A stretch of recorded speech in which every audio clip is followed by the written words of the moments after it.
Suleiman the Magnificent executed 33 people during his reign for crimes against the state. One of them was his own son. The record gives no reason beyond treason. The boy was 21 years old. His mother had been waiting for this for 23 years. She did not know she was waiting. Neither did you. The cypress trees are still 11. You count them the way you count everything now, not because you need the number, but because the counting is the only thing that feels the same as it did before Ibrahim, before the Nika, before the boat, before the road. 11. The same as the morning you sat in this garden and learned that a man was dead and did not know if you had anything to do with it. That was 5 years ago. You are 35 now. You have 5 living children. Mehmed is 18 and being prepared for a governorship in Manisa. Salim is 15. Bayezid is 12. Mihrama is 17. Cihangir is 9. Cihangir was born with a curved spine and has your habit of counting things when he is anxious, which he learned from watching you, which is something you have never discussed. Mustafa is 21. He is not yours. He is Mahidevran's, the firstborn son of Suleiman's first Kadhan, the boy who has been groomed for the throne since before you arrived in this city. He is taller than his father now. He has campaigned in the east. The Janissaries love him with the particular love soldiers give to a young prince who is competent and present, and not yet old enough to have made the decisions that make enemies. The governors of the eastern provinces correspond with him directly. He has his own household, his own network, his own seal. He is also 21 years old and does not yet understand that the most dangerous thing a prince can be is beloved. You do not think about Mustafa often. This is something you have decided rather than something that has happened naturally, the way you decided on the road in 1520 not to begin crying because you understood you would not stop. When you think about Mustafa, you think about Mahidevran, and when you think about Mahidevran, you think about the years before the Nika. You have put those years in a box the way you put the letters in a box, and you do not open the box. What you think about instead is Mehmed.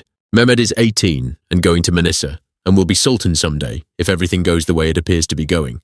You think about this the way you think about most large things, carefully, partially, in pieces small enough to hold. You do not think about what stands between Mehmed and the throne. You think about Manisa, about the officials there, about who his advisors will be, about the letters you will write him. The fountain runs. The cypress trees are 11. You go inside. The letters come from everywhere now. Not just from women in provincial cities with husbands passed over for promotions, from merchants in Alexandria, from officials in Damascus, from scholars in Edirne who want positions at the palace Madrasa, from a man in Aleppo who has a dispute with the local Kardu, from a woman in Bursa whose husband has been conscripted without the exemption he was legally owed, from the governor of Bosnia who wants to know if his appointment will be renewed. You have a secretary now. His name is Hayreddin, and he is 40 years old and has been writing Ottoman correspondence for 20 years. He reads your letters without expression and drafts responses in a hand so clean it looks like calligraphy, and he never asks you why you want to know a particular thing or what you intend to do with a particular piece of information. This is why you chose him. The box is full. You stopped counting the letters in it 2 years ago, when the number passed 200. Now you count different things. You count the provinces from which you have received correspondence in the last month. You count the names that appear in multiple letters from different sources. You count the number of times a single name appears without being the subject of the letter, mentioned in passing, the way a name becomes part of the weather of a place. Mustafa's name appears in 11 letters this month, not as the subject, as the weather. The governor of Rumelia mentions him in a letter ostensibly about road conditions.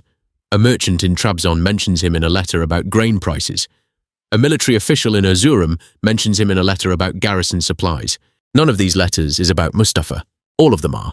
You fold the letters and put them in a separate stack. You count the stack. 11. You do not tell Hayreddin what the stack is for. You put it on the shelf beside the box. That evening you sit with Suleiman and you talk about the eastern provinces. You ask about the road conditions in Rumelia. You ask about grain supply in Trabzon. You ask about garrison morale in Erzurum. You ask because you are interested, because these are real questions with real implications, because you have been learning the geography of this empire for 21 years, and while you ask, the names of the places move through the room like weather, and Suleiman talks, and somewhere in the conversation, the name of the prince who visited the road inspection and whose presence improved morale passes between you, incidental, unremarked, part of the air. You do not say what you think. You do not say anything directly. You never have. 11 years. You do not know, when you look back at this period, how to account for the time.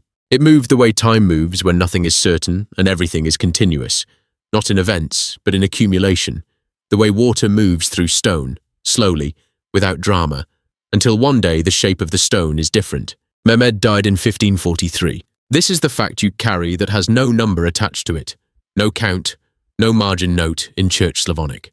You have tried to count the days since, and the counting does not work, which is the only time in your life since the road that counting has not worked. And the failure of it is its own kind of information. He was 22, a fever in Manisa, 3 days between the first symptom and the end. Not enough time for a letter to travel from Manisa to Constantinople, so you learned about it after. You learned about it the way you learn most things in this palace, from Fatma, quickly, as if speed makes it less real. You sat with your hands in your lap for a long time. You did not count anything. You think about this now, in the correspondence room, in the winter of 1552, because Cihangir is 20 years old and sitting with you and reading a letter from the eastern frontier. His curved spine makes his reading posture particular, bent slightly to the left, and he has your habit of moving his lips slightly when he reads something he is trying to memorize. Watching him do this is the thing that keeps you in the room when you would otherwise leave it. The letter is from a commander in the east. It concerns Mustafa.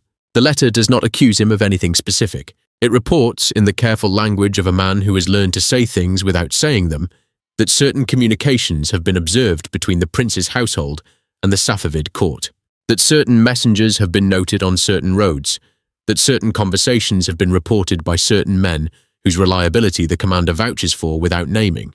You read the letter 3 times. You give it to Hayreddin to file. You do not place it in a separate stack. You do not count anything. You look at Cihangir reading, his lips moving slightly, his back curved to the left, his father's eyes in his face, which is the only place you see them now. You say nothing. Suleiman is preparing a campaign in the east.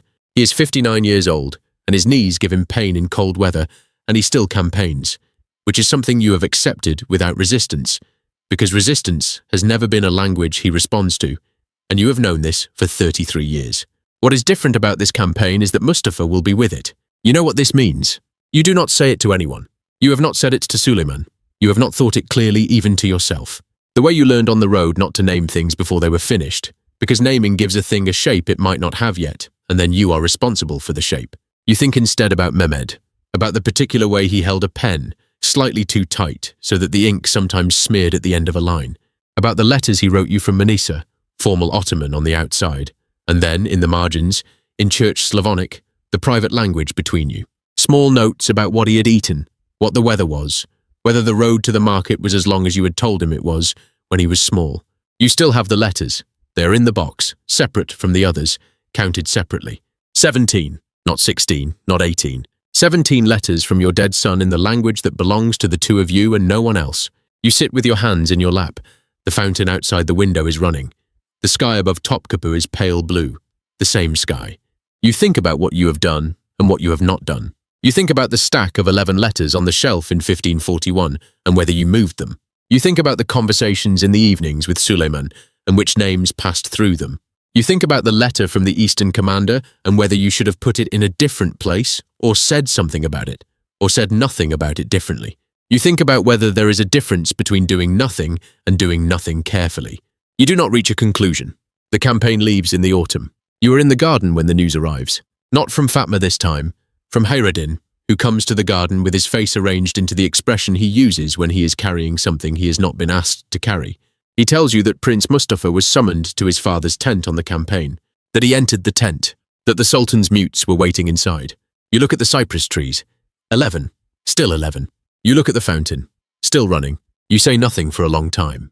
You are aware of Hayreddin standing at the edge of the garden, waiting for a response that would tell him something, and you do not give him one. Not because you are hiding something, but because you genuinely do not have one yet. Mustafa is dead, Mahidevran's son, Suleiman's firstborn, the boy the Janissaries loved. 21 years old in 1541, when you sat in this garden and counted the cypress trees and decided not to think about him. 33 now, which is the same age Suleiman was when you arrived in this city. You think about the 11 letters in the stack in 1541. You think about the conversations in the evenings. You think about the Eastern commander's letter and where you filed it. You think about Mehmed, whose 17 letters are in the box. You think about Rahatin, about your mother's hand over your mouth in the dark, about counting to 47 while the world outside rearranged itself into something that did not include the miller's son. You wonder if this is what the miller's son's mother felt. You wonder if she counted. You wonder what number she stopped at. The fountain runs. The cypress trees are 11. You do not know what you are. You have not known for a long time. Hayreddin is still standing at the edge of the garden. You tell him to file the morning letters and bring you the correspondence from Damascus. He goes. You sit alone in the garden with the fountain and the cypress trees and the pale blue sky and the question that has no honest answer. The question you will carry for the rest of your life in the place where the counting used to be enough. The sky above Topkapi is the same color it was above Roxatin the morning before everything changed. It has always been the same color. It does not record what happens beneath it. You count the cypress trees one more time. Still 11. You put your hands in your lap and you look at them for a long time. They are still your hands. That is still all you know.